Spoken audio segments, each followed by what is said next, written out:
నమస్కారం. Big debate ప్రత్యేక చర్చ కార్యక్రమానికి స్వాగతం. భారత నూతన ప్రభుత్వ ఏర్పాటుకి సంబంధించి ఎన్డీఏ పార్లమెంట్ సభ్యులందరి సమావేశం ఈరోజు ఢిల్లీలో జరిగింది. దానిలో ప్రధాని మోడీ సుదీర్ఘ ఉపన్యాసం ఇచ్చారు. ఎన్డీఏ గురించి, ఎన్డీఏ ప్రాముఖ్యత, ఎన్డీఏ గతంలో ఎలా పనిచేసింది, ఎలా విజయాలు సాధించింది, ఎన్డీఏకి ఒక కొత్త నిర్వచనం ఇచ్చారు. న్యూ ఇండియా, డెవలప్డ్ ఇండియా, అలాగే ఆస్పిరేషనల్ ఇండియా అని చెప్పి కొత్త నిర్వచనం ఇచ్చారు. అయితే విమర్శకులు ఇప్పటికే గతంలో మోడీ గ్యారంటీ ఏ రోజు బీజేపీ పేరు కానీ ఎన్డీఏ పేరు కానీ ఉచ్చరించిన పరిస్థితి లేదు.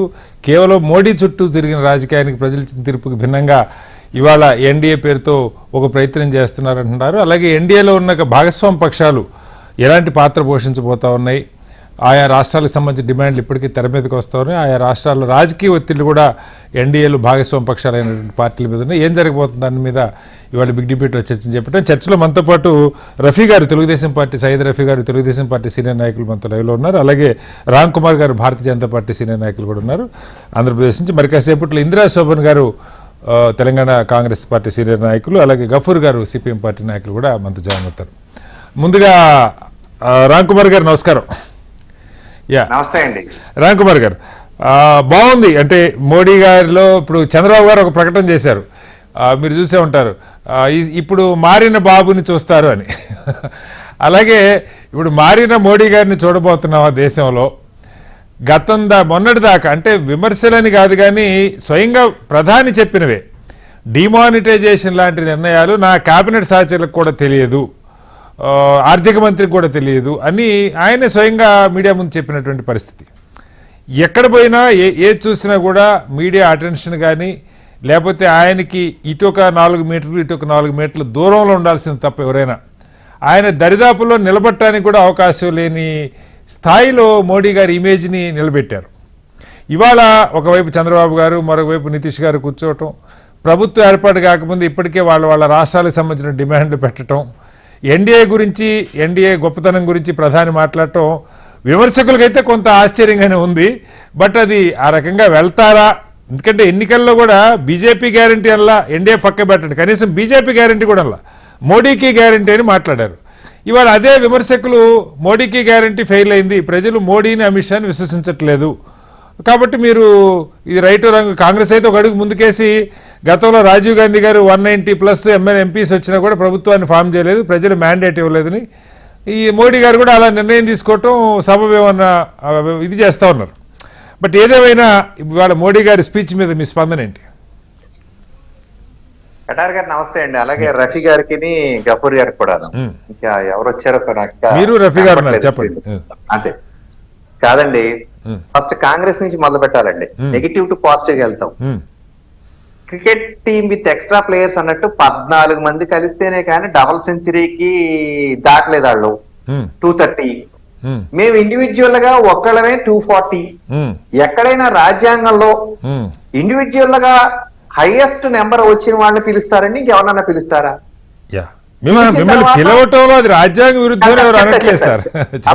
కాదు చెప్తారండి. పిలుస్తారు. పిలిచిన తర్వాత మేము బల నిరూపణ చేయలేదు అనుకోండి, మాకు లేదనుకోండి, అప్పుడు పక్కకు ఆటోమేటిక్ గా దిగిపోవాల్సిందే కదా. ఇది నెంబర్ 1 ఇష్యూ. అసలు అంతకన్నా ఇండివిజువల్ గా వాళ్ళకి సెంచరీ కొట్టలేదు కాంగ్రెస్. ఇంకా మా మీద ఇప్పుడు వాళ్ళు ఎదగడం కోసం కాదండి, మమ్మల్ని ఎక్కడ పడేయాలా అని చూస్తున్నారు. ఇది ఎక్కడ తతంగం అండి. మీకు ఏమన్నా జరిగితే ఉందాగా ఒప్పుకునే రకం. ఇందాక మీరు 2 ప్రశ్నలు వేశారు, మారతారా అని. డిమానిటైజేషన్ సంగతి తెలియదు అని. ఆయన ఒప్పుకున్నారు కదండి హుందాగా.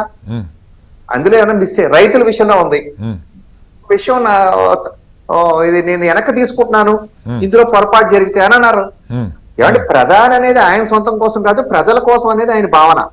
సో ఇందులో పెద్ద అంటే ఆయన అలా ఉంటారు. దానికోసం అంటే మారాల్సిన అవసరం ఏముంది? ఎవరైనా తప్పు చేస్తే లేదా పొరపాటును చేసిన డెసిషన్ తీసుకుంటే ఆయన వెనక్కి. అంటే ఇక్కడ తప్పొప్పులు కాదు రామ్ కుమార్ గారు, చర్చ ఏంటంటే తప్పొప్పుల సమస్య కాదు, పర్సనాలిటీ. ఇప్పుడు మోడీ గారి పర్సనాలిటీకి వస్తాండి కాదండి. మోడీ గారి గురించి మాట్లాడుతూ ఆయన ముఖ్యమంత్రి అయిన దగ్గర నుంచి ఇప్పటిదాకా ఏ రోజు ఆయనకి ఒక కోయలేషన్ గవర్నమెంట్ నడిపాల్సిన అవసరం రాలేదు. కోయలేషన్ గవర్నమెంట్స్ని ఆయన చాలా దారుణంగా విమర్శించి హేళన చేసిన సందర్భాలు ఉన్నాయి. మిలీ జులీ సర్కార్లు, ఎవడుంటాడో ఎవడు పోతాడో ఎప్పుడు ఉంటారో తెలియదని గతంలో యూపీఏ ప్రభుత్వాల్లో ఆయన చాలా దారుణంగా హేళన చేసే సంఘటనలు ఉన్నాయి. ఇవాళ అదే సంకట పరిస్థితి ఆయనకు వచ్చింది. సరే, మీరు నంబర్ల గురించి మాట్లాడుతున్నారు, మోడీ గారు కూడా మాట్లాడారు, వాళ్ళందరికీ కలిపి బీజేపీకి వచ్చినంత రాలేదని వాళ్ళు మాట్లాడుతున్నారు. గతంలో బీజేపీకి వచ్చిందని వాళ్ళు ఎన్డీఏ మొత్తాన్ని కలిపి కూడా రాలేదని వాళ్ళు మాట్లాడుతున్నారు. ఇవి కాదు కదా విషయాల్లోకి వద్దాం. రైట్, విషయం కాదండి, విషయానికే చెప్తామండి. మీరు అన్న కోయిలేషన్ 2014లో కానీ 19లో కానీ మాకు ఫుల్ మెజారిటీ ఉంది. ఉంది కదా అని మాతో ఉన్న పార్ట్నర్స్ అందరినీ వదిలేసామండి, వదలలేదు కదా. వాళ్ళకు కూడా మాతో పాటు సమానంగానే మాతో అంతకుముందు ఏం మాట్లాడుకున్నామో దాని ప్రకారం నడిపించాం కానీ వాళ్ళని వదిలేలేదే. వాళ్ళకు కూడా మాతో పాటు వాళ్ళ హక్కులు, వాళ్ళకి ఏ రెస్పెక్ట్ ఇవ్వాలో ఆ రెస్పెక్ట్ ఇచ్చే తీసుకెళ్ళావు. ఇంకోటి నెంబర్ 2, ఈ వేళను కోయిలేషన్ గవర్నమెంట్ లోకి కొత్తగా ఎవరిని తీసుకోలేదు. అంతకు ముందు గతంలో ఏది ఎలక్షన్ ముందు ఏవైతే కట్బంధన్ గురించి మాట్లాడుతున్నారో వాళ్ళతోనే ఉన్నాం కానీ కొత్తగా మేమే లాగేసుకుని ఏమి గవర్నమెంట్ లోకి రావాలని ప్రయత్నాలు చేయట్లేదు కదండి. మాకున్న ఎన్డీఏ నెంబర్స్ బిఫోర్ ఎలక్షన్ ఏదైతే మా ఎన్డీఏలో ఉన్నారో వాళ్ళకు వచ్చిన నెంబర్ ఏంటండి 272+. అల్టిమేట్ గా వేరే ఎలిజిబుల్. నెక్స్ట్ అక్కడి నుంచి ఎన్డీఏ మీటింగ్ పెట్టారు. ఎన్డీఏ మీటింగ్ లో అక్కడ ఉన్న సభ్యులు అందరూ కూడా కలిసి తీసుకుని ఎన్డీఏ నుంచి ఎవరు ప్రధానమంత్రిగా ఉండాలని డిసిషన్ తీసుకున్నారా? నేనేమంటారు, మీరు టికెట్ అన్నారా మోడీ గారు? ఇదంతా ఓపెన్ మీటింగే కదండి, ఇదే క్లోజ్ డోర్స్ మీటింగ్ కాదు. అదంతా లైవ్ వచ్చింది అన్ని చోట్ల. ఇంకా ఏంటంటే దీని మీద అభ్యంతరాలు ఊకే మనం చిల్లరగా మాట్లాడడానికి. ఇప్పుడు అందులో మా ఎన్డీఏలో నెక్స్ట్ హైయెస్ట్ పార్ట్నర్ ఎవరండి? తెలుగుదేశం. వారు ఒప్పుకున్నారు. మాకు ఇప్పుడు నుంచి 2020 నుంచి మాతో పార్ట్నర్ కొని జనసేన. ఆయన చిన్న పార్ట్నర్ అవ్వచ్చు, పెద్ద పార్ట్నర్ అవ్వచ్చు. ఇక టోటల్ పార్ట్ ఆఫ్ ఎన్డీఏలో బీజేపీలో ఉన్నారు, అదే ఏపీలో ఉన్నాం మేమంతా. కానీ విడిగా తీసుకుంటే హైయెస్ట్ నెంబర్ అంటున్నాం, కానీ మేము అందరం కలిపితే ఇక్కడ 21 అని మేము అనుకుంటున్నాం అండి.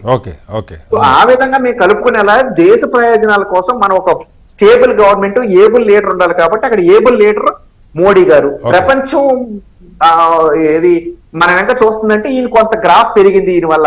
ఈయన ప్రొజెక్ట్ చేసుకోవడంలో తప్పే ఉందండి. విదేశాల నుంచి సైతం ప్రధానమంత్రి మోడీ గారు ప్రమాణ స్వీకారానికి వస్తున్నారంటే ఆయన ఇమేజ్ కొంత పెరిగింది. మోడీకి గ్యారంటీ అనడంలో తప్పే ఉందండి. దాని కాన్సిక్వెన్సెస్ అల్టిమేట్ గా ఎవరు మేమే ఫేస్ చేస్తాం. మేమేమన్నా తప్పు. అందువల్ల ఇప్పుడు చర్చ ఎందుకు కాదు సార్, మోడీకి ఎన్డీఏకి గ్యారంటీ లేకపోతే బీజేపీకి గ్యారంటీ అని వెళ్తే మోడీ గారి గురించి ప్రత్యేకంగా ప్రస్తావించే అవసరం ఉండదు. మోడీకి గ్యారంటీ అని వెళ్ళారు. మీరు రిలీజ్ చేసిన మేనిఫెస్టోలో 50-60 మోడీ గారి బొమ్మలు మాత్రమే ఉన్నాయన్నారు. సో ఈ కారణంగా ఇది మోడీ పేరుతో జరిగిన ఎన్నిక కాబట్టి అన్ని చోట్ల మోడీనే ఉన్నారని నమ్మండి, నేనే క్యాండిడేట్ అని చెప్పారు. సో మెజారిటీ ప్రజలు తిరస్కరించారు కదా అన్నది విమర్శ. అయితే సింగిల్ లార్జెస్ట్ పార్టీ మీరే, మీకు రాజ్యాంగం హక్కు ఇచ్చింది, దాని గురించి ఎవరు చెప్పట్లా. అది క్వశ్చన్ కాదు. మళ్ళీ వస్తాను మీ దగ్గర రాంకుమార్ గారు. ఒక మాట అండి, సింగిల్ లార్జెస్ట్ పార్టీ ఎన్డీఏగా మాకు మెజారిటీ ఇచ్చారు. ఆ 2 పాయింట్ల మీద బేస్ అయి ముందుకెళ్తున్నాం. దాని గురించి ఇది రాజ్యాంగ విరుద్ధం, మీరు ఏదో తప్పు చేశారు అంటే కాదని మిమ్మల్ని అంటలేదు. కాంగ్రెస్ మాట్లాడుతుంది, కాంగ్రెస్ కే నా సమాధానం. కాంగ్రెస్ అన్నది ఏమిటంటే క్లియర్ మ్యాండేటు పార్టీగా రానప్పుడు, గతంలో రాజీవ్ గాంధీ గారు ఉన్నప్పుడు 194 ఎన్నో సీట్లు వస్తే మేము ప్రభుత్వాన్ని ఫామ్ చేయలేదు. అప్పుడు విపి సింగ్ గారు వాళ్ళు 140 సీట్లుండి వాళ్ళు ఎందుకు ఫామ్ చేయలేదంటే ప్రజలు మాకు స్పష్టమైన మ్యాండేట్ ఇవ్వలేదన్న ఉద్దేశంతో రాజీవ్ గాంధీ అలా చేయాలని రూల్ ఏం లేదండి. వాళ్ళు ఆ రోజు చేశారు. రూల్ లేదండి, వాళ్ళకి ఆ రోజు కాన్ఫిడెన్స్ లేదు. కటార్ గారు కాన్ఫిడెన్స్ ఏంటి, వాళ్ళకి ఎవరు మిత్రులు లేరు. ఆ రోజు చాలా స్ట్రాంగ్ గా వెళ్ళారు వాళ్ళు, మేము ఒక్కడే ఫామ్ చేస్తామని. మేము ఈ రోజు అలా కాదు, మేము అందరినీ కలుపుకున్న కూటమిగా ఫామ్ అయి ముందుకెళ్ళి కూటమికి మెజార్టీ వచ్చింది. Right sir, right, correct. మీరు చెప్పిన దానిలో నేను ఎక్కడ విభేదించట్లేదు. మళ్ళీ వస్తాను మీ దగ్గరికి. రఫీ గారు, చంద్రబాబు గారికి విపరీతమైనటువంటి ప్రాధాన్యత ఏర్పడింది జాతీయ స్థాయిలో. మంచిదే ఖచ్చితంగా. ఆయన మీద ఈవెన్ ఆంధ్రప్రదేశే కాదు, నాతో కొంతమంది అంటాం 2 తెలుగు రాష్ట్రాలకి వాళ్ళున్న అతిపెద్ద నాయకుడు చంద్రబాబు గారు, senior most leader and at the top most position. మనకి గతంలో ఎప్పుడో పివి నరసింహరావు గారు ప్రధానిగా చేసిన తర్వాత తెలుగు రాష్ట్రాల నుంచి వెంకయ్యనాయుడు గారు ఉండేవాళ్ళు కొంతకాలం జాతీయ స్థాయిలో చాలా కీలకంగా. ఇవాళ అంత స్థాయి వాళ్ళ అవసరం ఉండి, అవసరం లేకపోతే మళ్ళీ వేరు. చంద్రబాబు గారు ఎప్పుడూ టాల్ లీడరే, కానీ ఇవాళ వాళ్ళ అవసరం ఇచ్చే కూడా ఆయన అంత కీలకమైన పొజిషన్లో ఉన్నారు. ఏపీ గురించే కాదు, తెలంగాణ గురించి కూడా చంద్రబాబు గారు ఆలోచించాలి అని కూడా మాట్లాడుతున్న వాళ్ళు ఉన్నారు. వాస్తవంగా మీ ముందు చెప్తా ఉన్నా. ఇవాళ ఆల్రెడీ ఆర్జేడీ జేడీయూ ప్రత్యేక హోదా గురించి మాట్లాడుతున్నారు. ఈవెన్ కాంగ్రెస్ పార్టీ కూడా బీహార్కి ఇవ్వాలి లేకపోతే ఏపీకి ఇవ్వాలి అని చెప్పి జయరాం రమేష్ గారు ట్వీట్ చేశారు, మీరు చూసే ఉంటారు. ఏపీకి సంబంధించి గతంలో 2014 అయినా లేదా 2019లో జగన్మోహన్ రెడ్డి గారైనా ఇద్దరికీ అప్పుడు వాళ్ళకి అబ్సల్యూట్ మెజార్టీ ఉంది. మీరు సాధించలేక విమర్శించి బయటకు వచ్చారు. ఆయన ముందే చెప్పారు ఇది వాళ్ళకి మెజార్టీ వచ్చింది కదా మనం ఏం చేస్తాం, అడగడం తప్ప ఏం చేయలేమని. బట్ ఇవాళ మీరు అడగటానికి వాళ్ళు ఇవ్వటానికి అవకాశం ఉన్న సందర్భంలో మనం ఉన్నాం. ఒక ప్రత్యేక హోదానే కాదు మిగతావన్నీ. సో దీని విషయంలో అంటే ఇతర పార్టీలు ఒత్తిడి చేసే ముందే తెలుగుదేశం ఆల్రెడీ 10 డిమాండ్లు ఇచ్చారని వార్తలు వస్తూ ఉన్నాయి. ఏంటి దీని మీద ఏమైనా స్పష్టత ఉందా? అక్కడ మనకి పలుకుబడి ఉన్నప్పుడు మన అవసరం ఉన్నప్పుడు ఉపయోగించుకోవాలి కదా అన్నది ఎక్కువ మంది చెప్తున్న పరిస్థితి. ఏం చెప్తారు?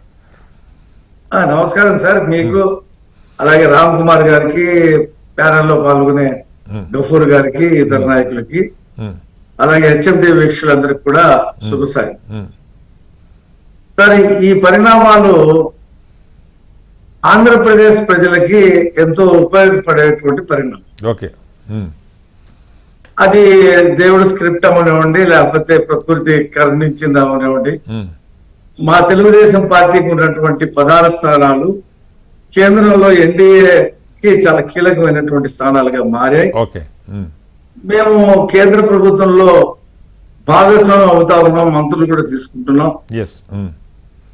కీలకమైనటువంటి ఎన్డీఏ కీలకమైనటువంటి నిర్ణయాల్లో తెలుగుదేశం పార్టీ భాగస్వామ్యం ఉంటుంది. గతంలో కూడా ఎన్డీఏ ఉన్నప్పుడు బీజేపీకి సొంతంగా 196, 186 సొంతంగా ఉన్నాయి. వాజ్పేయి గారి టైంలో మీరు చెప్పేది. మోడీ గారి టైంలోనే యూపీఏ ఎన్డీఏ 282 సార్. అప్పుడు మీ అవసరం లేదు వాస్తవంగా. అదే ఎన్డీఏ 1లో మోడీ 1లో మేము మద్దతుదారులుగా ఉన్నప్పటికి కూడా మంత్రులు 2 మంత్రులు ఇచ్చారు. మా ఆ నిర్ణయాల్లో మాకు భాగస్వామ్యం లేదు. ఎందుకంటే వాళ్ళకి సొంతంగా బలం మాకే కాదు, ఎన్డీఏలో ఉన్నటువంటి ఎవరికి సమిష్టిగా నిర్ణయించుకునేటువంటి పరిస్థితి లేదు. అయితే జాతీయ రాజకీయాల్లో చంద్రబాబు నాయుడు గారు అంతకు ముందు దేవగౌడ ప్రభుత్వం ఏర్పాటు చేయడంలో గాని, గుజరాత్ ప్రభుత్వం ఏర్పాటు చేయడంలో గాని చాలా కీలకమైనటువంటి పాత్ర పోషించారు. తర్వాత వాజ్పేయి గారు ఉన్నప్పుడు ఎన్డీఏలో కూడా మంత్రి పదవులు తీసుకోకుండా ప్రభుత్వానికి మద్దతు ఇచ్చి స్పీకర్ పదవి ఒకటే తీసుకొని కీలకమైనటువంటి పాత్ర పోషించారు. ఏది అడిగితే అది వాజ్పేయి గారు ఇచ్చేవాడు, మంత్రులు తీసుకోలేదు. ఎప్పుడు ఆ వ్యక్తులు కూడా అలా ఖాళీకి పెట్టేవాడు, మీరు ఎప్పుడు వచ్చినా సరే మీరు చేరొచ్చినటువంటి పద్ధతి. ఆ తర్వాత మోడీ గారి ఎన్డీఏ ఫామ్ అయిన తర్వాత 2లో అసలు మేము లేము, మాకు 3 సీట్లే ఉన్నాయి. రాష్ట్రంలో కూడా మా పరిస్థితి చాలా దారుణంగా ఉండింది. కాబట్టి రాష్ట్ర సమస్యల మీదే మేము ప్రధానంగా, రాష్ట్ర ప్రభుత్వం మీదే ప్రధానంగా మేము ఫోకస్ చేశాం. ఇవాళ మాకు ఎన్డీఏలో నిర్ణయాలు తీసుకునేటువంటి భాగస్వామ్యం వచ్చింది, మంత్రి పదవులకి రావాలి. ఏ నిర్ణయం తీసుకున్నా తెలుగుదేశం పార్టీ కాదని చేయలేని పరిస్థితి వచ్చింది. మేము దాన్ని ఎలా ఉపయోగిస్తామంటే రాష్ట్ర ప్రజల కోసం ఉపయోగిస్తాం. మాకు మేము ఎన్నికల వాగ్దానం చేసినటువంటి మేనిఫెస్టోని ఇంప్లిమెంటేషన్ చేయడానికి కేంద్ర ప్రభుత్వం నుంచి మాకేం రావాలి, ముఖ్యంగా రాజధాని కానీ, పోలవరం కానీ, ఇతర అంశాలు కానీ, మేము ఇచ్చినటువంటి సూపర్ 6 పథకాలని అమలు జరపడంలో కానీ, అలాగే విశాఖ స్టీల్ గురించి మేము చాలా స్పష్టంగా చెప్పాం, దాన్ని మేము ప్రైవేటీకరణకి ఒప్పుకోమని. ఇప్పుడు మేము దాన్ని ఇక్కడే ఉంచేటువంటి ఏర్పాటు చేస్తాం. కీలకంగా అలాగే సెంటిమెంటల్ గా కూడా ప్రత్యేక హోదా అన్నది దానికే వస్తుంది. మేము మొన్న ఎన్నికల్లో ఎన్డీఏలో మేము భాగస్వామిగా చేరాము, కానీ ప్రత్యేక హోదా మేము ఎన్డీఏ గెలిస్తే ఇస్తామని చెప్పి మేము మేనిఫెస్టోలో పెట్టల మీకు పెట్టే అవకాశం వాళ్ళు ఇవ్వలేదులేండి. అది అసలు వాళ్ళు ఇవ్వకపోయినా మేము ఎక్కడా చెప్పలేదు. ఎందుకంటే మోడీ గారి ప్రభుత్వంలో ప్రత్యేక హోదా అంశం మీదే మేము విభేదించి మంత్రి పదవులు వదులుకొని బయటకు వచ్చి అవిశ్వాస తీర్మానం పెట్టి మేము 1 సంవత్సరం పాటు ధర్మ పోరాటాలు చేసిన ఆ అంశం మీద ప్రజలు మాకు మద్దతు ఇవ్వలా. ప్రజలు ఎవరికి ఇచ్చారు? మెడలు వంచి నేను తెస్తానని జగన్మోహన్ రెడ్డి గారికి ఇచ్చారు. అంటే అది కావాలని ప్రజలైతే మీరు తెస్తారా? అది కావాలని ప్రజలైతే కోరుకుంటున్నారనే కదా రఫీ గారు. అదే నేను చెప్పేది, అతనికి ఇచ్చారు. ఆ తర్వాత కాంగ్రెస్ పార్టీ కూడా మేము అధికారంలోకి వస్తే ప్రత్యేక హోదా ఇస్తామని చెప్పి మొన్న ఎన్నికల్లో కూడా వాగ్దానం చేసింది.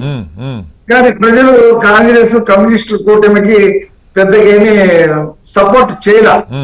ప్రత్యేక హోదా ఇస్తాము తెస్తామని చెప్పని మా కూటమికే ప్రజలు అంటే ప్రజలు కోరుకోవట్లేదన్న నిర్ణయం చెప్పబోతున్నారా? అంటే ప్రజలు అడగలేదు, మేము అది చెప్పలేదు కాబట్టి దాని గురించి అడగమనే ప్రజల్లో ఆ ఆకాంక్ష లేదు. Okay, right. సో అర్థం, మీ పాయింట్ అర్థమైంది. ఒకసారి మళ్ళీ వస్తాను సార్ మీ దగ్గరికి. ఒక్క నిమిషం ఆకాంక్ష ఆ మీద భావోద్వేగం కనుక ఉంటే ఆ పరిస్థితి వేరే ఉండేది. ఓకే, ఇప్పుడు ఇప్పుడు మా దగ్గర ఉన్నటువంటి ఎజెండాలో అది లేదు. భవిష్యత్తులో మారుతున్నటువంటి రాజకీయ పరిణామాల నేపథ్యంలో మళ్ళీ ప్రజలు దాన్నే ఎజెండాగా మార్చారనుకోండి, మేము అడక్క తప్పదు. అంటే ప్రజలు మారుస్తారు, అది లేకపోతే ఓట్లేరు అనుకుంటే డిమాండ్ పెట్టావు. కానీ ఇది ప్రజలకు అవసరం, మనం అడిగాము, ఇవ్వలేదని బయటకు వచ్చాము. మీరు చెప్పిన వెర్షన్ అంతా ప్రజల డిమాండ్ అని చెప్పలేదు సార్. ప్రజలు అడిగారు రాష్ట్రం వచ్చినప్పుడు ప్రత్యేక హోదాని, జాతీయ స్థాయిలో అది రాష్ట్రానికి మంచిదని చెప్పి పెట్టారు. మీరు అడిగారు, తెస్తామని చెప్పారు. ప్రజలు ఇవాళ అందుకు ఓటేయలేదు కాబట్టి మేము పోరాటం చేశాం. కరెక్టే, ఏర్పాటు ధర్మ పోరాటాలు చేస్తే ప్రజలు దాని మీద పెద్దగా స్పందించలేదు. ఇప్పటికి కూడా ఉభయ కమ్యూనిస్ట్ పార్టీలు కాంగ్రెస్ పార్టీ ప్రత్యేక హోదా మీద మాట్లాడుతూ ఉన్నారు, పత్రికా ప్రకటనలు చేస్తా ఉన్నారు. కానీ వాళ్ళు పెట్టే సభలు సమావేశాలకి పెద్దగా ఆ అంశం మీద ప్రజలు రఫీ గారు ఇప్పుడు కేఏ పాల్ గారు 100 చేస్తానని చెప్తారు. కేఏ పాల్ గారికి ఓట్లేసేస్తారేంటి? ఆ పార్టీకి అక్కడ బలం ఉంది, ఇది గెలిచే అవకాశం ఉందినప్పుడు కదా ఓట్లు వస్తాయి ఎక్కడైనా. ఇప్పుడు తెలుగుదేశం వర్సెస్ కాంగ్రెస్ గా వైసీపీగా నడిచింది. వైసీపీని దారుణంగా ఓడించారు, మీ మీద గంపెడని ఆశలు పెట్టుకున్నారు. మీరేమో ఇవాళ అది పెద్ద ప్రజలు కోరుకుంటున్నట్టుగా లేదని మీరు అంటున్నారు. నేనేమంటానంటే ప్రత్యేక హోదా రావడం ఆంధ్రప్రదేశ్ కి మంచిదే, ఉపయోగం జరుగుతుంది. ఎప్పుడు ఆ డిమాండ్ బలంగా ప్రజల్లో ఉందనుకోండి, దాన్ని మేము రిప్రజెంట్ చేస్తాం. రైట్, ఓకే, మళ్ళీ వస్తాను సార్ మీరు డిబేట్. గఫూర్ గారు, మీరు రఫీ గారు మాట్లాడింది విన్నారు. సరే, ఇవాళ ఒక బృహత్తరమైనటువంటి అవకాశం తెలుగుదేశం పార్టీకి వచ్చింది. జాతీయ స్థాయిలో తెలుగుదేశం పార్టీ అవసరం అత్యంత ఇంపార్టెన్స్ అయింది బీజేపీకి. వీళ్ళ మద్దతు లేనిదే ప్రభుత్వం సాగే పరిస్థితి లేదు. ఈ నేపథ్యంలో ఆంధ్రప్రదేశ్ విభజన తర్వాత రాష్ట్రానికి సంబంధించిన కీలకమైన అంశాలు, ప్రత్యేక హోదా లాంటివి, లేదా ప్యాకేజ్, ఉత్తరాంధ్ర రాయలసీమకు సంబంధించి బుందేలఖండ్ తరహా ప్యాకేజ్ లాంటివి, రైల్వే జోను, లేకపోతే విశాఖ ఉక్కు, ఏవైతే డిమాండ్లు ఉన్నాయో విభజన చట్టంలో ఉన్నవి, హామీలుగా ఇచ్చినవి, వీటి మీద గట్టిగా అడుగుతారు, సాధిస్తారని ప్రజలు నమ్మకంతో ఉన్నారు. అయితే రఫీ గారు చెప్తున్నది ఏంటంటే, నిజమే, మొన్న ఎన్నికల్లో కారణం ఏదన్నా కానీ వాళ్ళు అసలు ప్రత్యేక హోదా గురించి మాట్లాడాల. అంత మాత్రం చేత ప్రజలు కూడా ప్రత్యేక హోదా వద్దు అనుకుంటున్నారన్న వెర్షన్లో ప్రజల నుంచి దానికి ఏం డిమాండ్ లేదు అని రఫీ గారు చెప్తా ఉన్నారు. మొన్న రాష్ట్రంలో మీరు చెప్పిన పదమే వాడాను రఫీ గారు, నేను మీరు వాడిన పదమే వాడా, ప్రజల నుంచి దాని మీద పెద్ద రైట్. ఒకసారి గఫూర్ గారు, ఏంటి వామపక్షాలకి కాంగ్రెస్కి అది చెప్పినా ప్రజలు ఓట్లేదు కదా అని కూడా రఫీ గారు అంటా ఉన్నారు, ఏం చెప్తారు సార్? మ్యూట్లో ఉంది గఫూర్ గారు, ఒకసారి అన్మ్యూట్ చేయండి. కటార్ గారు, మిగతా పెద్దలకు నమస్కారం. రఫీ గారు చెప్పిన మాట ధైర్యంగా ఉంటే చంద్రబాబు నాయుడు గారు చెప్పమనండి ఆంధ్ర రాష్ట్రంలో. ఎందుకంటే ఈ రోజు ప్రత్యేక హోదా అనేది ఒక అక్షరం లేదా ఒక పదం కాదండి. ప్రత్యేక హోదా యొక్క ప్రయోజనం, ప్రత్యేక హోదా వస్తే పరిశ్రమలు వస్తాయి, ప్రత్యేక హోదా వస్తే ఉపాధి దొరుకుతుంది, ప్రత్యేక హోదా వస్తే రాష్ట్రం అభివృద్ధి అవుతుంది. మీకు ఓటేసిన ప్రజలు మీరు అభివృద్ధి చేస్తారని కదా సార్ ఓటేసింది. మీరు ఉపాధి కల్పిస్తారని, యువతకు ఏమన్నా భవిష్యత్తు ఉంటుందని జగన్మోహన్ రెడ్డి అవకాశం ఇచ్చినా చేయలేకపోయినాడని మీకు ఆప్ చేసినారు. మీరు ఇప్పుడు లేదు మా అజెండాలో ఇదేం లేదని చెప్పండి అంటే తట్టా బుట్ట మొదటి రోజు నుంచే మీరు సర్దుకోవాల్సి వస్తుంది. కాబట్టి నేను చెప్పేది ఏమిటంటే చంద్రబాబు ఉండేటువంటి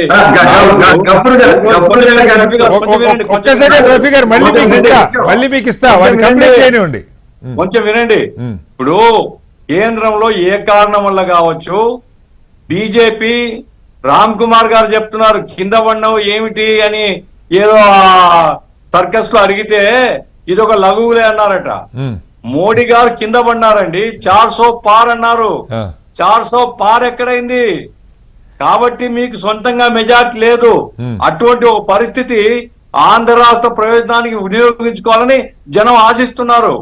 ఇప్పుడు మీరు చంద్రబాబు నాయుడు ముఖం చూడడానికి ఇష్టపడని వాళ్ళు ఈరోజు చంద్రబాబు నాయుడు కన్వీనర్ గా పెట్టుకుంటారు ఎన్డీఏకు. కన్వీనర్ ఎన్డీఏ కన్వీనర్ గా ఎన్డీఏ ప్రభుత్వంలో ఈ రాష్ట్రం యొక్క అవసరాలు తప్పనిసరిగా కేంద్ర ప్రభుత్వంతో కొట్టాల్సిన బాధ్యత చంద్రబాబు నాయుడు మీద ఉంది, తెలుగుదేశం పార్టీ మీద ఉంది. ఎందుకంటే సోషల్ మీడియా పోస్టింగ్ చూడండి, ఎంతమంది నిరుద్యోగులు కామెంట్ చేస్తున్నారు, ఎంతమంది బయట ఉండే వాళ్ళందరూ ఆంధ్ర రాష్ట్రానికి ఎప్పుడు పోవాలని ఎదురు చూస్తున్నారు. ఈ రాష్ట్రం పారిశ్రామికరణ జరగాలని కోరుకుంటున్నారు. పారిశ్రామికరణకు మూలం ఏంటంటే ప్రత్యేక హోదా. కాబట్టి చంద్రబాబు నాయుడు గారు ఇప్పుడు ఉండేటువంటి అవకాశాన్ని వినియోగించుకొని తప్పనిసరిగా రాష్ట్ర ప్రయోజనం కోసం నిలబడాలి. ఆయన తెగతెంపులు చేసుకోవాలి, ఆయన బయటికి రావాలని నేను డిమాండ్ చేయడం లేదు. నేనేం డిమాండ్ చేస్తున్నా అంటే విభజన హామీల్లో ఒక ప్రధానమైనటువంటి హామీ అది, ఈ రాష్ట్రం యొక్క భవిష్యత్తుకు నాంది అది. కాబట్టి దీన్ని మీరు వదలకుండా మీరు గట్టిగా పోరాడితే మీ పార్టీకి ప్రజలు ఎంత పెద్ద ఎత్తున ఆదరణ చూపారు, ఈ ఆదరణ కొనసాగుతుంది. అట్లా కాకుండా ద్రోహం జరిగితే, రాష్ట్ర ప్రయోజనాలు తాకట్టు పెట్టబడితే, డబ్బులకు అడ్జస్ట్ అయితే ఆ ఫండ్ ఈ ఫండ్ పేరుతో ప్రజలు మాత్రం ఆలోచిస్తారు. ప్రజలు చాలా గొప్ప విఘ్నత కలిగిన వారు, ప్రజల అమాయకులు లేరు ఈ రోజు. కాబట్టి అకౌంటబుల్ గా ఉండాలి అంటే ప్రత్యేక హోదా మీద డిమాండ్ చేయక తప్పదు, దానికోసం ప్రయత్నించే తప్పదు అనేసి నేను ఈ సందర్భంగా మనం రఫీ గారు మీరు ఏదో చెప్పబోతున్నారు, క్విక్ గా చెప్పండి. నేను కాంగ్రెస్ చెప్పండి. మేము ప్రత్యేక హోదా తెచ్చి ఈ రాష్ట్రంలో పరిశ్రమలు ఏర్పాటు చేస్తాం, ఈ రాష్ట్రంలో కంపెనీలు ఏర్పాటు చేస్తాం, దాని ద్వారా యువతకి ఉపాధి కల్పిస్తామని చెప్పలా. అది లేకపోయినా ఇప్పుడు చేస్తాం. పరిశ్రమలు ఆకర్షిస్తాం, కంపెనీలు తీసుకొస్తాం, ఉద్యోగాలు ప్రత్యేక హోదా ఇస్తామంటే తీసుకుంటాం, ప్రత్యేక హోదా ఇస్తామంటే తీసుకుంటాం. కాదు రఫీ గారు మీ ఆర్గ్యుమెంట్ నాకు అసలు అర్థం కావట్లా. రఫీ గారు మీరు చెప్తున్నది ఇక్కడ, రఫీ గారు బీజేపీ ఇస్తుందా ఇవ్వదా, 14th ఫైనాన్స్ కమిషన్ ఏం చెప్పింది ఈ పక్కకు పెడితే, బీహార్ మళ్ళాగే డిమాండ్ చేస్తూ ఉంది. మీకన్నా తక్కువ సీట్లు ఉన్నాయి, వాళ్ళకి 12 సీట్లే ఉన్నాయి. ఆయన ఇప్పటికే 3-4 మాట్లాడారు అక్కడ ఆ రాష్ట్రానికి సంబంధించి. కేసీ చాగ్ గారి దగ్గర నుంచి చాలామంది సీనియర్ మంత్రులు వాళ్ళంతా మాట్లాడుతున్నారు, మేము ప్రత్యేక హోదా డిమాండ్ చేస్తూ ఉన్నాం మా రాష్ట్రానికి, బీహార్ అది రాకపోతే డెవలప్ కాదని చెప్పి మాట్లాడుతున్నారు. ఆంధ్రప్రదేశ్లో మీరు గతంలో వాళ్ళతో కొట్లాడి బయటకు వచ్చారు, సరే ప్రజలు మిమ్మల్ని ఆదరించలేదంటే కారణాలు ఏమైనా ఉండొచ్చు. జగన్మోహన్ రెడ్డి సాధిస్తాడనుకుని ఉండొచ్చు, జగన్మోహన్ రెడ్డి సాధించలేదు, ప్లస్ ఆయన మిగతా కారణాల వల్ల దారుణాతి దారుణంగా గతంలో మీకు వచ్చిన 23లో సగం కూడా రాకుండా ప్రజలు తిప్పికొట్టారు ఆయన్ని. ఇవాళ ప్రజల మనసుల్లో ఇది లేదు అని మీరు అభివృద్ధి చేస్తారు, మీ ప్రయత్నం మీరు చేస్తారు, కానీ ప్రత్యేక హోదా మేము అడగము, వాళ్ళు ఇస్తే తీసుకుంటాం అనే మాట అసలు ఎందుకు వస్తుంది? అలా కాదండి, ఇప్పుడు మేము ఎన్డీఏలో భాగస్వామ్య పక్షం, మేము ప్రత్యేక హోదా ఇస్తామంటేనే చేద్దామని చెప్పే పరిస్థితి ఉందా? చెప్పామా? యాక్చువల్గా ఇవాళ ఉంది కదా సార్, ఇవాళ ఉంది కదా. మీరు గతంలో మెజారిటీ అవసరం లేదు, మీరు ఇవ్వలేదు, మేము సఫర్ అయ్యాం, ఇవాళ మీరు ఇచ్చి తీరాల్సిందే, మేము మద్దతు ఇస్తాం, మీరు ఇవ్వండి అడగచ్చు కదా. ఇప్పుడు తమిళనాడు ప్రత్యేక హోదా ఉంటేనే పారిశ్రామికంగా అభివృద్ధి చెందిందా? మరి 4 ఏళ్ల క్రితం ప్రత్యేక హోదా కోసం ఎందుకు బయటకు వచ్చారు? అలా కాదండి, మేము ప్రత్యేక హోదాకి వ్యతిరేకం కాదు సార్. మీరు 2018లో బయటకు వచ్చినప్పుడు ప్రత్యేక హోదా ఇవ్వలేదు, రాష్ట్రానికి అన్యాయం చేశారు కదా, బయటకు వచ్చారు. మరి అప్పుడు ఈ మాట ఎందుకు మాట్లాడలేదు? తమిళనాడుకి ప్రత్యేక హోదా లేకుండా డెవలప్ కాలేదని ఎందుకు మాట్లాడలేదు? అలా కాదు, గఫూర్ గారు ఏమంటున్నారు, ఉద్యోగ కల్పన, పరిశ్రమల ఏర్పాటు, కంపెనీల ఏర్పాటు, ప్రత్యేక హోదా వస్తేనే వస్తాయి, అవి లేకపోతే రావు సార్. అవి లేకపోతే రావని కాదు, అది ఉంటే ఇంకా బెటర్ గా వస్తుంది కదా ఆర్గ్యుమెంట్. రఫీ గారు కామన్ సెన్స్ పాయింట్ లేకుండా కామన్ సెన్స్ ఉండాలి కదా మనకు.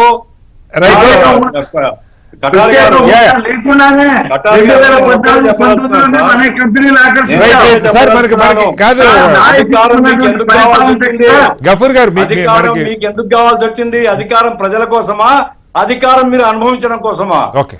ఏమండి?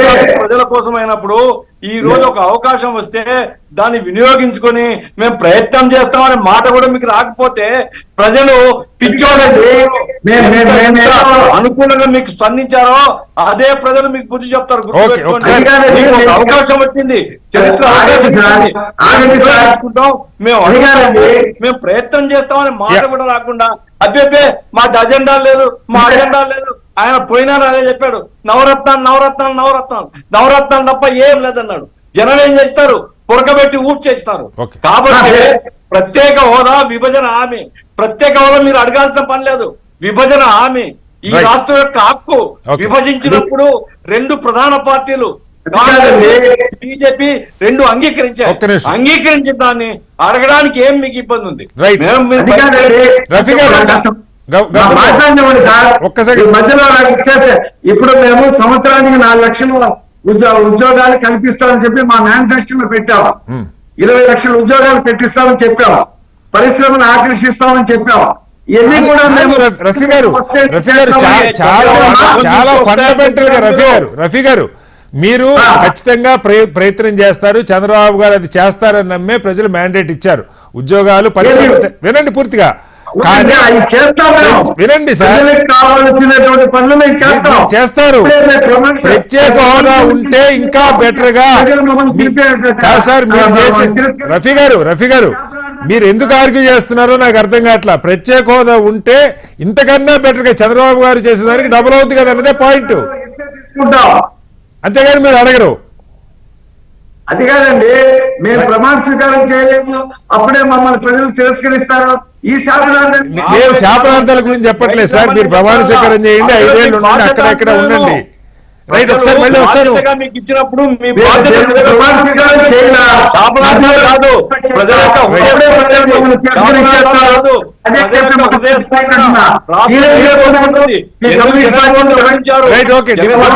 ఇందిరా శోభన్ గారు కాంగ్రెస్ పార్టీ అధికార ప్రతినిధి కూడా జాయిన్. ఇందిరా గారు నమస్కారం. ఇందిరా గారు సార్ బ్రేక్ లో ఉన్నాను సార్. గఫూర్ గారు, రఫీ గారు మిగతా వాళ్ళు కూడా మాట్లాడండి ఒక్క నిమిషం. ఇందిరా గారు ఇక్కడ సరే ప్రభుత్వం అక్కడ ఆంధ్రప్రదేశ్లో చంద్రబాబు గారి ప్రభుత్వం బంపర్ మెజార్టీ సాధించింది. 5 ఏళ్ళు ఆయన పరిపాలించాలి అందరూ కోరుకుంటారు. ప్రజలు నిజంగా గతం కంటే ఎక్కువ ఎక్స్పెక్టేషన్స్ పెట్టుకున్నారు చంద్రబాబు గారి మీద. అలాగే గొప్ప సువర్ణ అవకాశం అంటారు కదా, గోల్డెన్ ఆపర్చునిటీ జాతీయ స్థాయిలో ఇవాళ తెలుగు రాష్ట్రాలకు కూడా, ఆంధ్రప్రదేశ్ కాకుండా తెలంగాణకు కూడా. ఇప్పుడు ఇక్కడ చాలామంది సంతోషపడుతుందంటే ఇక్కడ రేవంత్ గారు ఉన్నారు, అక్కడ ఆయన ఉన్నారు, ఇద్దరు కలిసి పనిచేసిన వాళ్ళు బ్రహ్మాండంగా తెలుగు రాష్ట్రాలు అభివృద్ధి చెందుతాయి అన్నటువంటి ఆలోచనతో ఉన్నారు ప్రజలు. ఈ బ్యాక్డ్రాప్లో ఏపీకి సంబంధించి ప్రత్యేక హోదా విషయంలో ఒక చర్చ బీహార్ ఆల్రెడీ డిమాండ్ చేస్తుంది. ఇందిరా గారు మీరు చూశారు, జయరాం రమేష్ గారు ఆల్రెడీ ట్వీట్ కూడా చేశారు, ఏపీకి తెలంగాణకి మేము అది ఏపీకి బీహార్కి ఖచ్చితంగా ఇచ్చి తీరాలని. బట్ తెలుగుదేశం వెర్షన్ ఎలా ఉందంటే, మరి అది అడిగితే ఇబ్బంది అనుకుంటున్నారా? బీహార్ అడుగుతుంది, మీలాంటి ఇబ్బంది వాళ్ళకి కూడా ఉంది. అక్కడ ఆయన ఇంకా వాళ్ళ మద్దతు మీద ఆధారపడి ఆయన ముఖ్యమంత్రికి ఉన్నాడు అక్కడ, మీరు ఇంకా వన్ సైడ్గా ఉన్నారు ఏపీలో. దీన్ని ఎలా అర్థం చేసుకోవాలి? ప్రజల నుంచి రేపు పొద్దున కాంగ్రెస్ పార్టీ కమ్యూనిస్టులు ఉద్యమం చేయొచ్చు ఏపీలో, లేదా జగన్మోహన్ రెడ్డి గారు ఆయనే 40% ఓట్లు ఉన్నాయి ఆయనకు కూడా, నిన్న ఇవాళ 11 వచ్చిండొచ్చు. కానీ ఎవరైనా సరే ఏపీలో ఏపీ మంచిగా కోరుకునే వాళ్ళు ఎవరైనా దాని మీద క్వశ్చన్ చేస్తారు. ఏంటి తెలుగుదేశం స్టాండ్ ఎలా ఉండబోతోంది? ప్యానెల్ లో ఉన్నటువంటి సోదరులందరికీ నమస్కారం అన్న. ఇంటున్నాను డిస్కషన్ వాళ్ళది.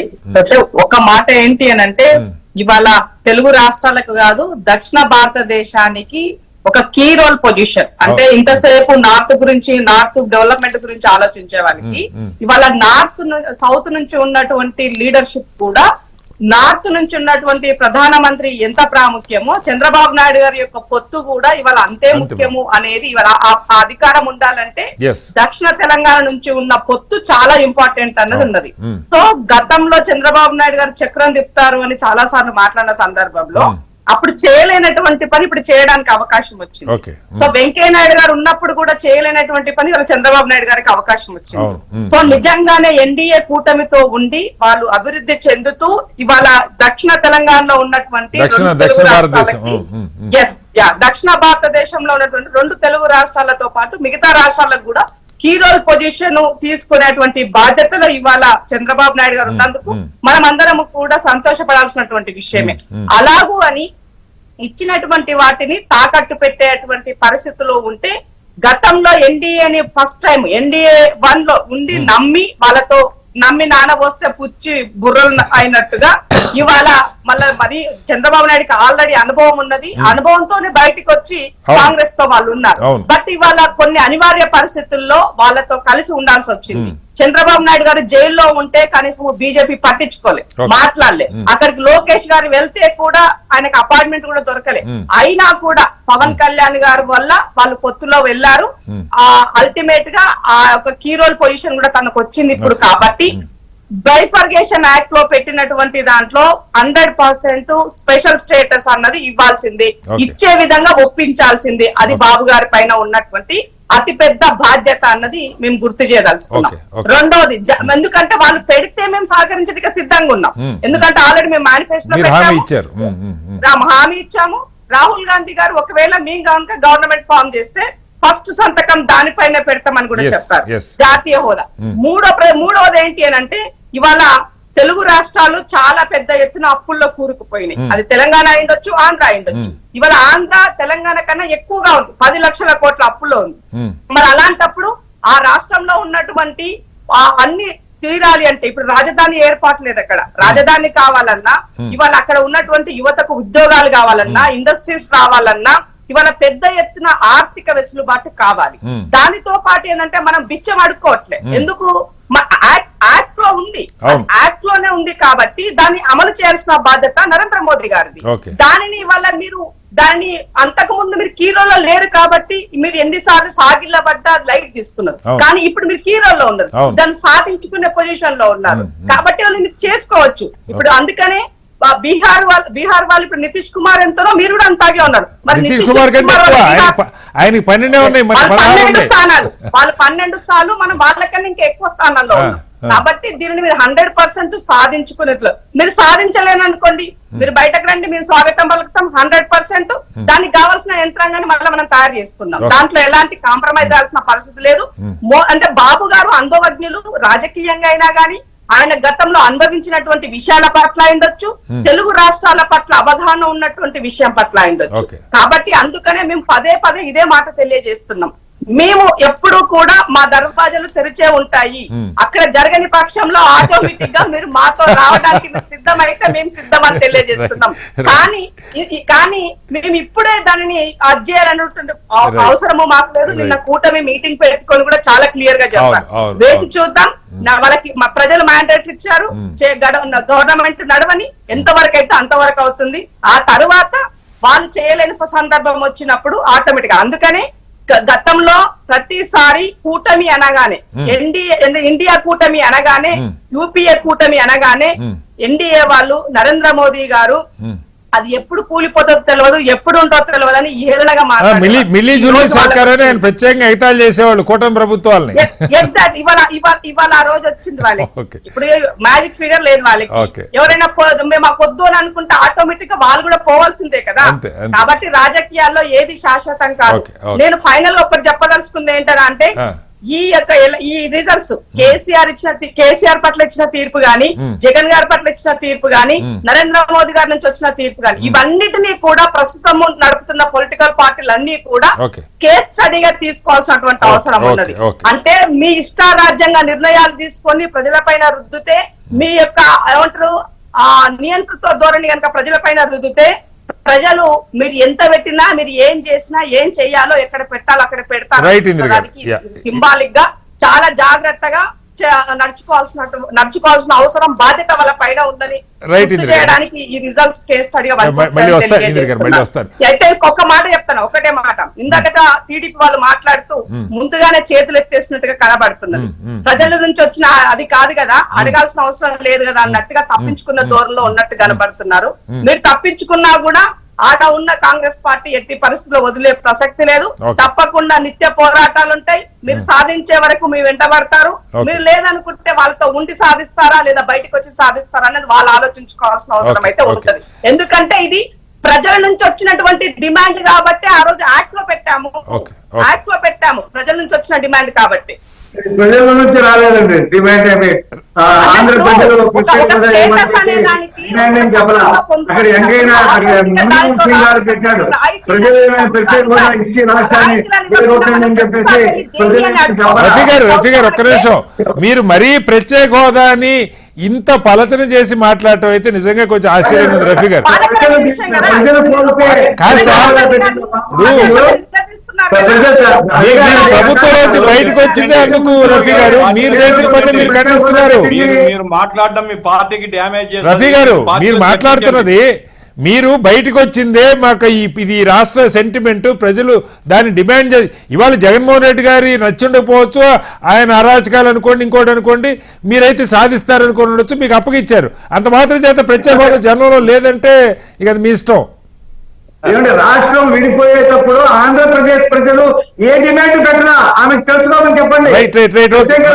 రాష్ట్రాన్ని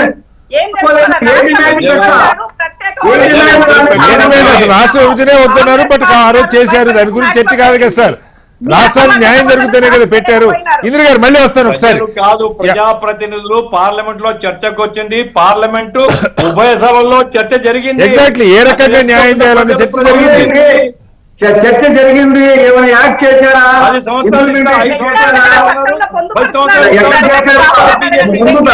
ప్రత్యేక హోదా ఎత్తి విడగొట్టాల్సింది రాష్ట్రాన్ని. అరే రైట్, ఓకే. రామ్ కుమార్ గారు ఇక్కడ ఏపీకి సంబంధించిన నేరేషన్ మీకు స్పష్టంగా తెలుసు. 14లో కలిసి హామీ ఇచ్చారు, 4 ఏళ్ళు చంద్రబాబు గారు మీతో కలిసి ప్రయాణం చేశారు. ఆ తర్వాత ఆయనకి స్పష్టంగా అర్థమైంది ఇది సాధించకపోతే ప్రజల్లో నాకు ఇబ్బంది అవుతుందని ఆయన బయటకు వచ్చారు. గట్టిగా మీ మీద విమర్శ చేశారు, మేము ప్రయత్నం చేసాం, ఇసు ప్రయత్నం రాలేదన్నారు. బట్ స్టిల్ 4 ఏళ్ళు ఉండి ఇప్పుడు నువ్వు వచ్చి ఇది చెప్తే మేము నమ్మవను, ఏదో కానేదని కానీ ప్రజలు తెలుగుదేశం ఆ రోజు తిరస్కరించారు, బీజేపీని దానికి 10 రెట్లు తిరస్కరించారు. నోటాకు వచ్చిన ఓట్లు కూడా రాలా, మీకు గుర్తుండి ఉంటుంది రామ్ కుమార్ గారు 2019 ఎలక్షన్లో. ఈ 5 ఏళ్లలో జగన్మోహన్ రెడ్డి గారు మెడలోంచి తెస్తానన్నాడు, తర్వాత ఆయన తేలేదు, సరెండర్ అవ్వలేదు. ఆయన గట్టిగా ఒక్కరోజు డిమాండ్ చేయలేదు, ఒక ధర్నా చేయలేదు, ఒక విమర్శ చేయలేదు మిమ్మల్ని. సరే వేరే కారణాలు కూడా ఉండొచ్చు, ప్రజలు ఆయన్ని అంతకంటే ఎక్కువ దారుణంగా తిరస్కరించారు. మళ్ళీ 2014 సీనే ఇప్పుడు రిపీట్ అవుతా ఉంది. అంతకు మించి తెలుగుదేశంకి మీతో అవసరం కూడా ఏర్పడింది. మీ విశ్వసనీయతను కూడా మీరు పెంచుకోవాల్సిన సమయం ఆసన్నమైంది. సరే పొత్తు విడిపోవాలి, ఇప్పుడు ఇందిర గారు చెప్పినట్టు వాళ్ళ తలుపులు తెరిచుంటే మీరు 5 ఏళ్ళు ఉండాలనే కోరుకుందాం, వాళ్ళకి అవకాశం ఇవ్వద్దని మేము కోరుకుంటా ఉన్నాం, మీరే ఉండండి.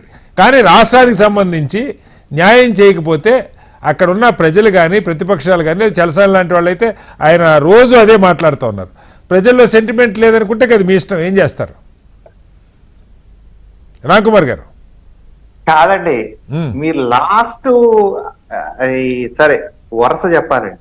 ఏమంటే 2014లో ఫస్ట్ కాంగ్రెస్ వాళ్ళకి అసలు మ్యాజిక్ ఫిగర్ అంటే ఏంటో తెలుసో లేదో అండి. ఆవిడ లేట్ గా వచ్చేది, నేను చెప్పిందంతా వారు వినలేదు కాబట్టి మళ్ళీ అంతా చెప్పాలేమో అండి. 272లో మేము ఎక్కడ ఉన్నామో ఇవన్నీ చెప్పే సంకీర్ణం అంటే అదే కదా రామ్ కుమార్ గారు. సంకీర్ణం అంటే మీకు సొంతంగా మెజార్టీ ఎక్కడ ఉంది? బీజేపీకి ఆ మార్పు టచ్ అయిందా? 272 స్థానాలు మీకు వచ్చాయా? రాలేదు కాబట్టి మీకు మ్యాజిక్ ఫిగర్ రాలేదన్న, కూటమికి వచ్చింది. జతకట్టామనేది మీరు చెప్పండి కట్టారు కదా, ఒక విషయం మీరు ఒప్పుకున్నారు కదా. ప్రధాన భాగస్వామిని అడుగుతున్నాం మేము, ప్రత్యేక హోదా డిమాండ్ గా పెట్టమని. మీరు భాగస్వామిని అడగండి, కానీ భాగస్వామిని అడుగుతున్నాం, మిమ్మల్ని అడగం. మీరు తేల్చేసినారు, ఇచ్చే ప్రశ్నే లేదన్నారు మీరు. మిమ్మల్ని అడగడం లేదు, భాగస్వామిని అడుగుతున్నాం. మిమ్మల్ని కాదండి ఒకసారి మళ్ళీ వస్తాను సార్. గఫూర్ గారు ఒక్క నిమిషం, రామ్ కుమార్ గారిని కంప్లీట్ చేయండి. గఫూర్ గారు 1 సెకండ్. నేను మిమ్మల్ని అనట్లా, ఆవిడ అంటారు మాకు సంఖ్యాబలం లేదంటారు. మా పాయింట్ ఏంటంటే ఎలక్షన్ ముందే మేము జత కట్టినాం, అది కాదు సార్. అది సార్ వచ్చిందా లేదా రామ్ కుమార్ గారు అనేది నా పాయింట్. మీరేం చెప్పినా గఫూర్ గారు ప్లీజ్ సార్ నన్ను కంప్లీట్ చేయండి. మీ పాయింట్ కూడా మీరు చెప్పండి. దాన్ని క్వశ్చన్ చేయడం లేదు సార్ ఎవరు. చెప్పండి, ఇంద్ర గారు క్వశ్చన్ చేశారు. అది మీకు అధికారంలో పోవడానికి మ్యాజిక్ నంబర్ ఉంది మీకు, అంతే. అయితే నేను దానికి డిబేట్ పోను. అయితే ప్రత్యేక హోదాకి ఏంటంటే ప్రత్యేక హోదా విషయంలో 2014లో అన్నమాట వాస్తవం. కొన్ని అనివార్య కారణాల వల్ల అది కుదరదు, దానికి ప్రత్యామ్నాయంగా ప్యాకేజ్ ఇస్తాము. సో ఆ రోజు కూటమిలో ఉన్న వాళ్ళు కలిసి ముందుకెళ్ళాము. 18లో వారు దానికి విభేదించారు. టీడీపీ మాతో ఆ పాటు ప్యాకేజ్ కలుపుకున్నారు. కూడా ఇవ్వలేదు, మోసం చేశారని ఆయన బయటకు వచ్చారు సార్. సరే, దాని గురించి చెప్పాలంటే తిరుపతిలో ఐఐటి, ఏమంటే విశాఖపట్నంలో ఐఐఎం, కర్నూలులో IIIT, ఇది తాడేపల్లిలో ఎయిమ్స్, కాకినాడలో అంటే ప్రత్యేక హోదా ఇస్తే ఇవన్నీ ఇచ్చేవాళ్ళు కదా, ప్రత్యేక హోదా ఇస్తే ఇవన్నీ ఇచ్చేవాళ్ళు కదా. యూనివర్సిటీ ఇవన్నీ కాదు, ఇవన్నీ ప్యాకేజ్ లో భాగంలో అన్ని ఇవ్వగలుగుతాం. అది ఒకటి ఎందుకు ఇవ్వగలుగుతాం ప్రత్యేక కారణాలు అని చెప్పాము. దానికి అనుగుణంగానే ప్యాకేజ్ ఇస్తున్నాం అని చెప్పాము. సరే, మళ్ళీ ఇవన్నీ చెప్పుకుంటే మళ్ళీ 14కి వెళ్ళాలి నేను అందుకే 18కి వచ్చేసాను. సరే, వారు విడిపోయారు. విడిపోయిన తర్వాత ఆ రోజు కూడా మేము చెప్పాము, వైసీపీ వేసిన ట్రాప్ లో మీరు పడుతున్నారు, వారికి అర్థం అవ్వలేదు. 19కి వచ్చాక కూడా మేము నోటాకు వచ్చిన ఓట్లు అని అంటున్నారు. 19కి వచ్చే పాటు మా ప్రత్యర్థి టీడీపీ అయ్యారు, వైసీపీ ప్రత్యర్థి టీడీపీ అయ్యారు. మేము ఓడించలేము, ఆయనకు ఒక్క అవకాశం వాళ్ళని ప్రజలు భావించి మాకున్న 6.24% కూడా అక్కడ ట్రాన్స్ఫర్ అయింది. కానీ నోటా కన్నా తక్కువ అనే మాట నేను ఎప్పుడూ ఒప్పుకోను. ఈ రోజు కూడా అదే మాట చెప్తున్నాను. మాకు ఒక్క అనుబంధ సంస్థలన్నీ కలిపితే 6.24 ఉంటుంది. ఇక ఒక్కసారి కూడా అంటే కరుడు కట్టిన తీవ్రవాదులు లాంటి బీజేపీ వాళ్ళు ఎవరైతే ఉన్నారో వాళ్ళు మాత్రం బీజేపీకి వేశారు. కానీ ఆ రోజు మా టీడీపీని ఓడించాలన్నట్టుగా మా ఓటు అంతా కూడా అక్కడ ట్రాన్స్ఫర్ అయింది. జనసేన కూడా ఓటు కూడా ఎక్కువ శాతం అక్కడ పోయింది. ఒక్కసారి అవకాశం ఇవ్వాలని. రాంకుమార్ గారు, ఓటర్లు మీకు బ్యాంక్ డిపాజిట్ కాదు, తెలుగుదేశం బ్యాంక్ డిపాజిట్ కాదు, వైసీపీ డిపాజిట్ కాదు. నేనే చెప్పేశాను కదా, మళ్ళీ మీరు ఎందుకు చెప్తున్నారు? నేనే అన్నాను, మాకు వెయ్యాలనుకున్న వాళ్ళు కూడా అటుపక్క వేశారు. మీరు అనుకునే చేయలేదు కాబట్టి అటువైపు వేస్తారు, అంతే కదా. అదే చెప్పాను. మరి ఇది ఏమైనా డిపాజిట్ లాగా మా ఎసెట్స్ చేయకపోయినట్టు అత్మానం నోటా కన్నా తక్కువ అంటే మరి మేము అలా ఒప్పుకుంటామండి. కాదు సార్, నా ప్రశ్న రాంకుమార్ గారు, నా ప్రశ్న మీరు అంటే కాదు సార్, మా ఎసెట్ ఏమి ఎవరు దొబ్బేయలేదు కదా. ఓటు బ్యాంక్ అనేది ఎప్పుడు పడితే అప్పుడు ప్రజలు మార్చుకుంటూ ఉంటారు. ఈ రోజే అది ఇది అంటే దానికి ప్రతిదానికి నాకు ఎక్స్ప్లెనేషన్ ఉంటుంది మా పార్టీ వైపు నుంచి అని నా ఉద్దేశం. సరే, ఇప్పుడు వచ్చేపాటికి ఏంటంటే మళ్ళీ ఈసారి కూడా పాపం రఫీ గారిని అందరూ కార్నర్ చేస్తున్నారు. కానీ మిత్రులిద్దరు కలిసి టీడీపీ ఏమి మేనిఫెస్టోలో మేము ఈసారి ఇది పెడతామని చెప్పి ఏమి వెళ్ళలేదు. మేనిఫెస్టోలో ప్రత్యేక హోదా పెట్టి మేమిద్దరు కూడా మేము జనసేన కూడా ఆ మాట మాట్లాడట్లేదు. కాబట్టి ఈసారి ప్రజలకు ఏమిస్తామని స్పష్టమైన ఎజెండా ఉంది. 2019 లో అమరావతి మా క్యాపిటల్ కాదు అని వారు వెళ్ళలేదు. కాబట్టే దాన్ని మార్చారు, కాబట్టే ప్రజలు తిరస్కరించారు. అలాగే ఈసారి ప్రత్యేక హోదా మా ఎజెండా అని చెప్పి మా కూటమిలో ఉన్న 3 పార్టీలు మాట్లాడలేదు. ప్రత్యేక హోదా మేము తేము అధికారంలోకి వస్తాయని కూడా అనలేదు సార్. ఎలా అయితే ఆయన అమరావతి క్యాపిటల్ కాదు అనలేదు. అలా కాదండి, మీరు చెప్పిన రాజకీయ రాంకుమార్ గారు మీరు చెప్పిన రాజకీయ మాట్లాడితే రాజకీయాలు అది కరెక్ట్ కాదు. రాంకుమార్ గారు మీరు చెప్పిన రాజకీయ అమరావతి క్యాపిటల్ కాదు అని ఆయన ఎలా అనలేదు. ప్రత్యేక హోదా మేము తేమని కూడా మీరు అలా. నేను అక్కడ నిర్మాణం చేసుకున్నానని ఆయన కాదు, ఆయనతో పాటు 8 ఎమ్మెల్యేలు కూడా అన్నారు అమరావతి మేము తరలించము, క్యాపిటల్ గా ఉంటది అని చెప్పారండి. దీనికి దానికి డిఫరెన్స్ ఉంది, మీకు తెలుసా విషయం. మళ్ళీ నేను క్లిప్స్ అన్ని నేను ఇప్పుడు ప్లే చేయమంటే 5 మినిట్స్. ఒకసారి డిబేట్ కంటిన్యూ. గఫూర్ గారు, మీరు విన్నారు అంటే చెప్పండి. రాంకుమార్ గారు చెప్పండి.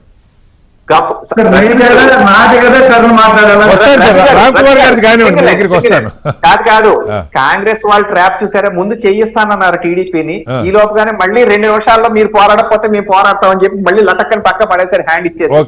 అందుకనే వారి దగ్గరికి ఎవరు వెళ్ళరు ఒప్పందంలోకి. పంజాబ్ లో విడివిడిగా వెళ్తారు, పక్క రాష్ట్రం. కాంగ్రెస్ దగ్గరికి ఎవరు వెళ్తారు? చర్చ కాదు సార్, రండి పాయింట్కి రండి. Okay, right. గఫూర్ గారు, మీరు ఇద్దరు వెర్షన్ విన్నారు.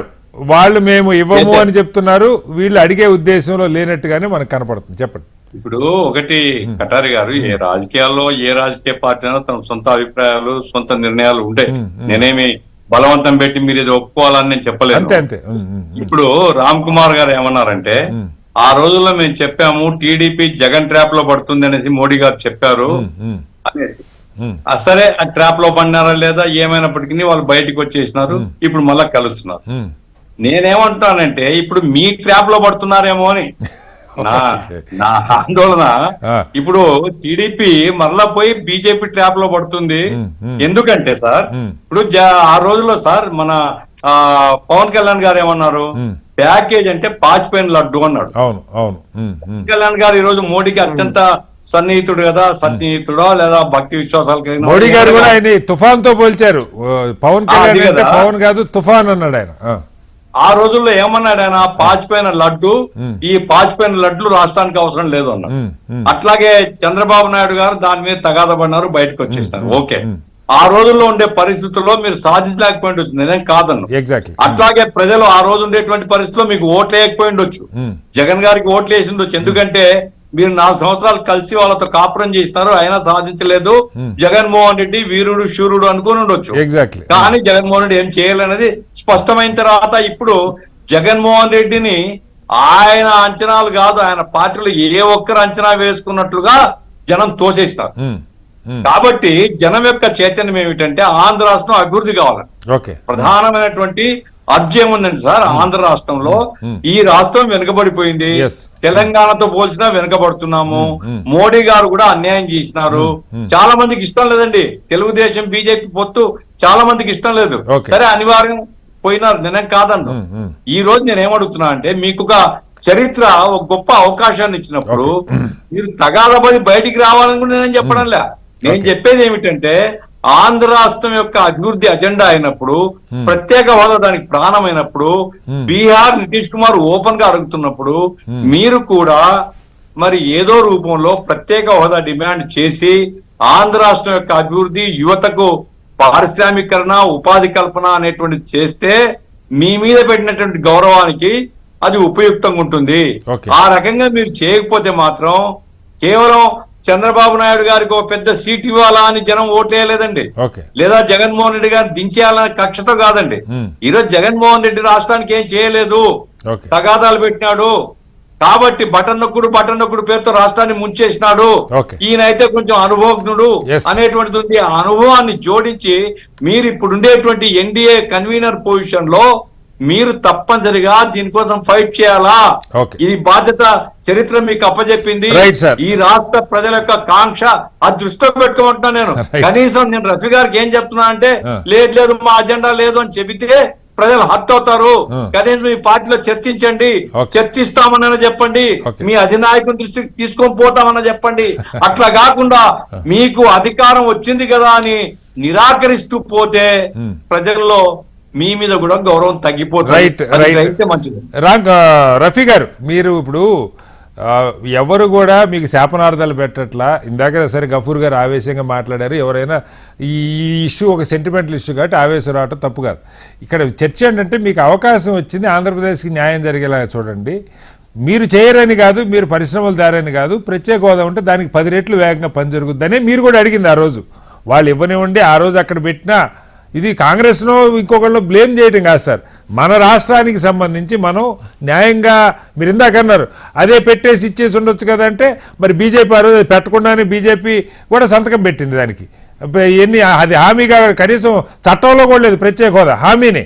వాళ్ళైనా వీళ్ళైనా హామీని ఎన్నికల హామీగా ఇచ్చారు. పార్లమెంట్లో మన్మోహన్ సింగ్ గారు చెప్పారు, మోడీ గారు 10 ఏళ్ళని చెప్పారు. ప్రజలకు దాని మీద ఒక అవగాహన పార్టీలో కల్పించినాయి, ఇది వస్తే రాష్ట్రం బాగుపడుద్ది, మనం అభివృద్ధి చెందుతామని చెప్పి. మీరు బయటకు వచ్చింది దాని మీద ఇంత నేరేషన్ ఎందుకు చెప్పాల్సి వస్తూ ఉందంటే, మీరు అది మేనిఫెస్టో లేదంటున్నారు కాబట్టి. సరే, మీరు అడుగుతారా లేదా, ఫైనల్ గా మీ ఆలోచన ఏంటి చెప్పండి. ఇప్పుడు ఇది ఎలా ఉందంటే, మేము ఇంకా ప్రభుత్వంలో చేరాల, అక్కడ కేంద్ర ప్రభుత్వంలో మోడీ గారు ప్రమాణ స్వీకారం చేయాల. ఏమంటే అటు బీజేపీ గాని మేము గాని ప్రజలకి ప్రత్యేక హోదా గురించి మేము హామీ అని ఇవ్వలా. అది మేము వస్తే ఇమ్మీడియట్ గా దాన్ని చేస్తామని చెప్పలా. ఇది కమ్యూనిస్ట్ పార్టీలు, కాంగ్రెస్ పార్టీ చేస్తున్న ఎత్తుగడ ఏంటంటే, వీళ్ళకి ఆంధ్రలోనే తగువ పెట్టేయాలా, బీజేపీ వాళ్ళు ఇవ్వనంటారు, వీళ్ళు తీసుకురాలేకపోతారు, ఆ తగువ పెట్టాలా. అంతకుముందు జగన్మోహన్ రెడ్డి నేను వస్తే మెడల్ చేస్తాను అని చెప్పి ఏ రకంగా నితీష్ అడుగుతున్నాడు. నితీష్ వాళ్ళ ఏకంగా మోడీ గారికి పాదాబంధనం కూడా చెప్పాడు, తగువ పెట్టడం కోసం అడుగుతున్నాడా నితీష్? ఏమండి, నితీష్ ఎందుకు అడుగుతున్నారు, నితీష్ కున్న పరిస్థితులు ఏంటో తెలుసు. మాకున్నటువంటి ప్రాధాన్యతలు మాకున్న ఈ రాష్ట్రానికి సంబంధించి, ఈ రాష్ట్రానికి సంబంధించి రాజధాని నిర్మాణం కావాలి, పోలవరం కంప్లీట్ కావాలి, ఇరిగేషన్ ప్రాజెక్టులు 60% అయి ఉన్నాయి, అవి కంప్లీట్ కావాలా. ఇక్కడ మేము పెద్ద ఎత్తున పరిశ్రమల్ని ఆకర్షించాలా. ఇవన్నీ కూడా ప్రాధాన్యతలు ఉన్నాయి. ఒక్కొక్కటి మేము కేంద్ర ప్రభుత్వంలో భాగస్వామ్యంగా ఉంటూ మేము ఒక్కొక్కటి సాధించుకుంటూ వస్తాం. Right. ఇప్పుడు వాటిలోనే నువ్వు ప్రత్యేక హోదా ఇస్తేనే ప్రభుత్వంలో చేరతా. అది అసలు ఎవరు అనలేదు సార్. ప్రత్యేక హోదా ఇస్తే ఇప్పుడు మీ నుంచి ఆశిస్తుంది రఫీ గారు, మీ నుంచి ఆశిస్తుందంటే ఎస్ ఖచ్చితంగా మేము అడుగుతాం, తేటం కోసం ప్రయత్నం చేస్తాం అన్న మాట అంటారేమోనని గఫూర్ గారు ఆశిస్తున్నారు. అలా కాదు, ఆయన కనీసం వాళ్ళ అధినాయకుని కన్నా చెప్తారు, అది కూడా మీరు చేయమంటున్నారు సార్. ఏ నాయకుని కన్నా తీసుకుపోతారని. అలా కాదు సార్. ఇప్పుడు ప్రభుత్వమే మాది ఏర్పడిన పార్టీ మీటింగ్ జరగలేదు. Okay okay. ఇప్పుడు మీరేం చెప్పారు, ఎన్నికలు వస్తున్న రోజు నన్ను మీరు డిబేట్ లో పిలిచారు. అవునవును. డిబేట్ లో పిలిచి తెలుగుదేశం పార్టీ ఇండియా కూటమికి వెళ్ళిపోతుందా అని చెప్పేసి మీరు డిబేట్ పెట్టారు. నేను పెట్టలేదు సార్. అక్కడ జయరాం రమేష్ గారు వాళ్ళు శరద్ పవార్ గారు ఫోన్ చేశారంటే మిమ్మల్ని అడిగా, నేనెందుకు పెడతాను. ఆయన చేయలేదు. ఏమంటే స్పెక్యులేషన్స్ వస్తా ఉంటాయి, దాని మీద మమ్మల్ని పిలిచి మీరు ఇప్పుడే చెప్పేయాలని ఎందుకు అంటారు సార్? మీ ఇష్టం సార్, ఇప్పుడు మీ పార్టీ మీ ఇష్టం. ఇప్పుడు శరద్ పవార్ గారు ఫోన్ చేశారు, టీవీలో వార్త వచ్చింది కాబట్టి మిమ్మల్ని అడిగా ఏ సార్ వెళ్తారా అని. మీరు చెప్పారు మేము మా నాయకుడు నిర్ణయిస్తాడని చెప్పారు. దానికి ఏముంది పెద్ద. నేనేం చెప్పాను, ఫలితాలు రావాలా, టైం అయిపోయింది సార్. ఏదో మొత్తంగా సార్ టైం అయిపోయింది. ఆఖరిగా ఇంద్ర గారు ఒక లాస్ట్ సెంటెన్స్.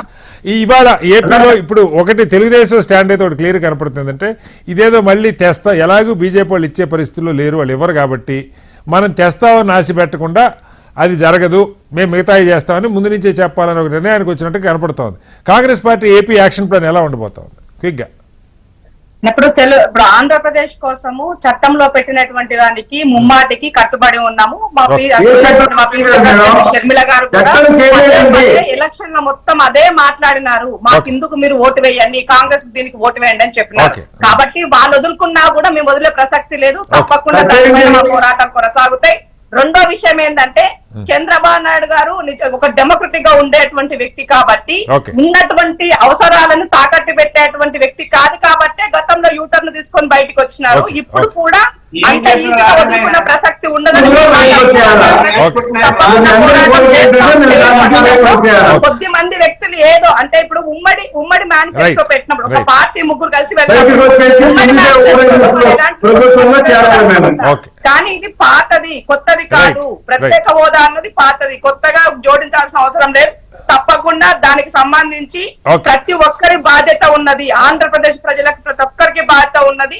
తెలుగు రాష్ట్రాలు బాగుపడాలంటే చంద్రబాబు నాయుడు నాయకత్వం చాలా కీలకంగా ఉంది. కాబట్టి ఇప్పుడు మనం అడగాలి అంటున్నాను.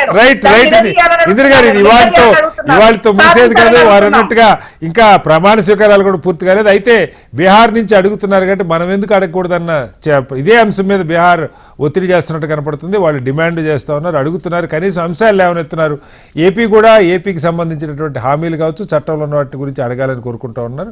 ఎన్డీఏ కూటమి ముందుకెళ్ళటంలో ఎవరికి అభ్యంతరం లేదు, కానీ రాష్ట్రానికి రావాల్సిన సాధించుకునే సరైన సమయం ఇదని ప్రజలు నమ్ముతున్నారు. చర్చలో పాల్గొన్న రఫీ గారికి, గఫూర్ గారికి, రామ్ కుమార్ గారికి, అలాగే ఇంద్ర శోభన్ గారికి ప్రత్యేక ధన్యవాదాలు. ఇది వాళ్ళ బిగ్ డిబేట్. రేపు మరో మళ్ళీ కలుగుతాం. అందరూ నమస్కారం, సెలవు.